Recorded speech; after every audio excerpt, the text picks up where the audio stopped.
بسم اللہ الرحمن الرحیم الصلاة والسلام علیکہ یا رسول اللہ وعلا آلہ وصحابہ یا حبیب اللہ. محترم شیخ مشائخ حضرت پیر طریقت رہبر شریعت خواجہ خواجگان حضرت خواجہ میاں محمد یوسف نقشبندی مجدی زید شرفہ مجدہ احبابی ذی وقار خلفاء اعظام یاران طریقت.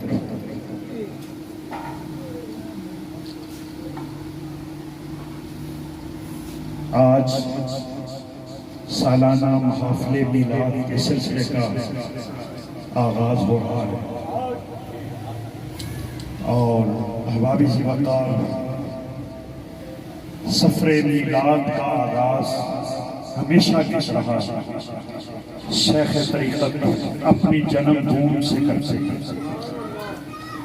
اور اپنی والدہ ماجدہ اور والد گرامی کی تربت سے اس سفر کا آغاز کرتے ہیں. اور ہم سب کو یہ پیغام ہے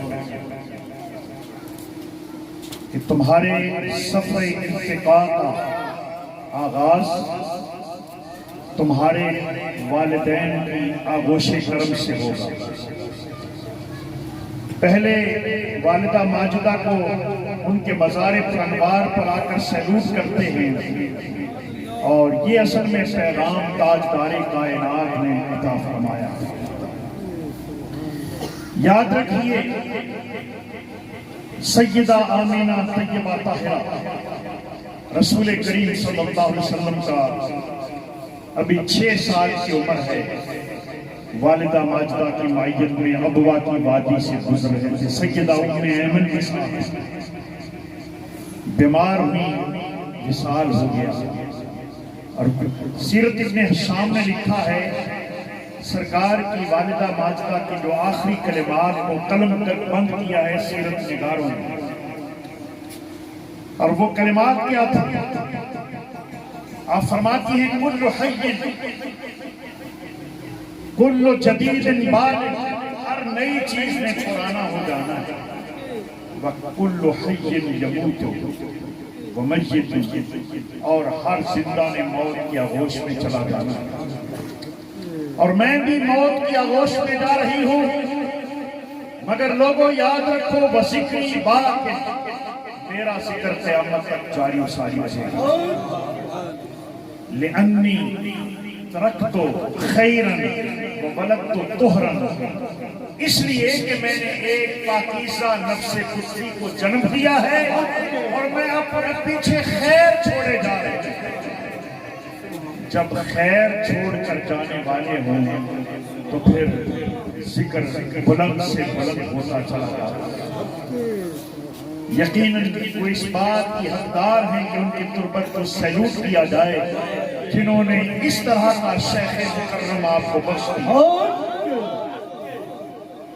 یہ ان دعاؤں کا نتیجہ ہے، یہ ان کی سخاوت کا نتیجہ ہے کہ آج ان کے دست عطا میں آپ کو سخا نظر آتا ہے. وہ کہتے ہیں کہ جہاں بوڑ ہوتا ہے بوڑ ہی اگتا ہے، بوڑ کی جگہ پر بوڑ اگتا ہے. احبابی ذی وقار یہ ابھی سرکار فرما رہے تھے یہ ساڈا جوڑی دار ہے، نظر محمد جوڑی دار ہے. احبابی ذی وقار کتنے خوش نصیب ہیں وہ جوڑی دار جن کو ایسی سنگتیں ملی. ایک پنجابی کا مقولہ تو ہم نے سن رکھا ہے کہ سبحان اللہ. جی جی بے شک بے شک سبحان سبحان بے شک سبحان سبحان سبحان سبحان.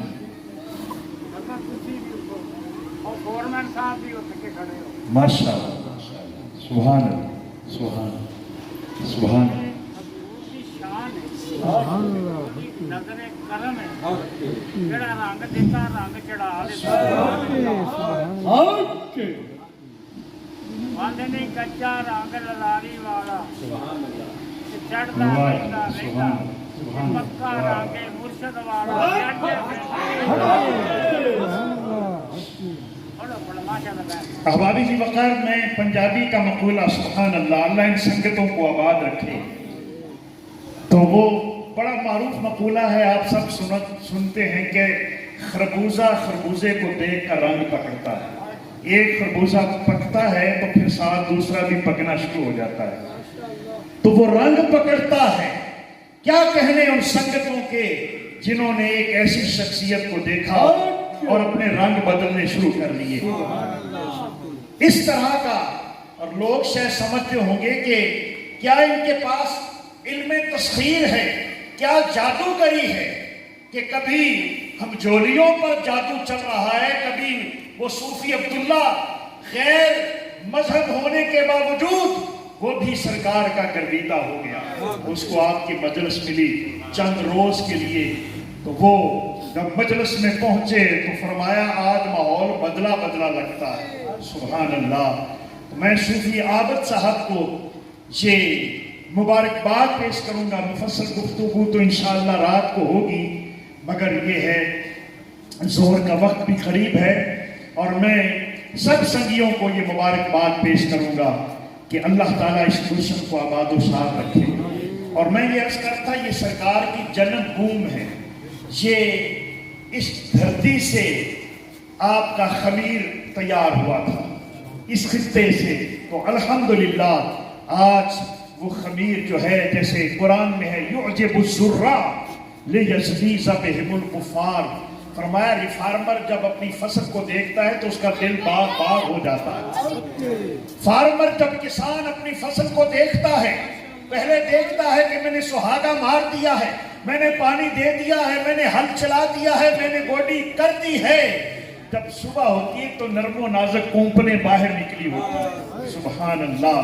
پھر آہستہ آہستہ وہ لہلہاتے ہوئے کھیت، ہوا کا جھونکا آتا ہے تو فرمایا یعجب الزراع لیغیظ بہم الکفار، فرمایا وہ فارمر جو تھا محمد عربی صلی اللہ علیہ وسلم، اس کا دل باغ باغ ہو رہا تھا ان کا، جب اپنے گلشن کو دیکھ رہے تھے کہ وہ جوبن پر ہے، وہ بہاروں پر ہے۔ کافروں کے دل جل رہے تھے، کیوں کہ جال حق کو وضاحق الباطل ان الباطل کان زہوقا۔ احبابی سی وقار، آج صرف ہم جولی ہی نظر نہیں آ رہے، بلکہ آپ کے جو جہاں جنم بھوم ہوئی تھی، تاجدار صداقت کا یہ فیضان ہے، جہاں آپ کی پیدائش ہوئی تھی، وہاں سے بھی سنگتیں ملی، جہاں کام کرتے تھے وہاں سے بھی سنگتیں میسر آئیں، جس ماحول میں بیٹھے ہم سائے بھی گرویدہ ہو گئے۔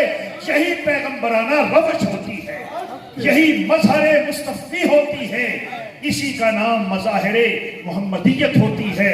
رسول کریم صلی اللہ علیہ وسلم کی جلوہ گری کبھی ہم نے خواجہ معصوم کی صورت میں دیکھی، کبھی ہم نے وہی جلوہ گری حافظ عبد الکریم زری زربخت کی صورت میں دیکھی، اور آج وہی مظہریت کے آثار صوفی محمد یوسف کی صورت میں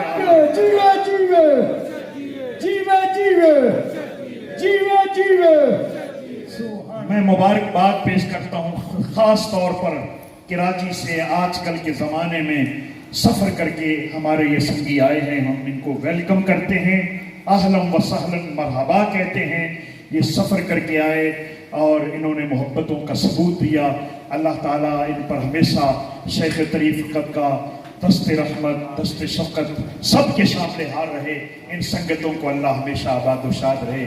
اللہ شیخ طریقت کو عمر خزی عطا فرمائے۔ وآخر دعوانا ان الحمدللہ۔ جی، نماز کی ادائیگی ہوگی اور نماز کے بعد پھر لنگر پاک انشاءاللہ۔ جی، آستانہ عالیہ پر سالانہ محفل میلاد پاک انشاءاللہ عشاء کی نماز کے بعد، جس کا سنگیوں کو سال بھر انتظار رہتا ہے، وہ لمحات قریب آ رہے ہیں۔ انشاءاللہ ایک نیا انداز، نیا رنگ ہمیں ہر سال ملتا ہے۔